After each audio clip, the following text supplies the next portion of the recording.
Біріккен ұлттар ұйымы Йемендегі қақтығыстардың күшеюіне алаңдап, елді толық ауқымды соғысқа қайта келуі мүмкін кез келген әрекетті тоқтатуға шақырды. Дүйсенбі күні бұған дейін Біріккен ұлттар ұйымының адам құқықтары жөніндегі жоғары комиссары Волкер Түрк елдің толық ауқымды қақтығысқа қайта оралуы қаупі бар екенін ескертті. Йемен 10 жылдан астам уақыт бойы азаматтық қақтығыс жағдайында келеді. Өткен айда Иран қолдайтын хуситтер таяу шығыстағы соғысқа араласып, Сауд Арабиясы қолдайтын үкіметпен 2022 жылы жасалған бітімді бұзды және шабуылдарын күшейтті.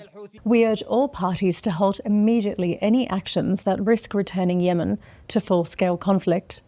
We call on all parties to de-escalate tensions and spare the Yemeni people from further misery. The people of Yemen have already suffered way too much from the devastating legacy of years of conflict, displacement, and humanitarian crisis. 6 тамыздан бері үкімет бақылауындағы аймақтарда хуситтердің шабуылдарынан кемінде 17 бейбіт тұрғын қаза тапқаны немесе жараланғаны хабарланды. 11 тамызда Баб аль-Мандеб бұғазында жүк кемесіне және 9 тамызда Әл-Моха портына жасалған хуситтердің шабуылдарынан қаза тапқандардың арасында 4 экипаж мүшесі мен порттың 3 қызметкері болғаны хабарланды.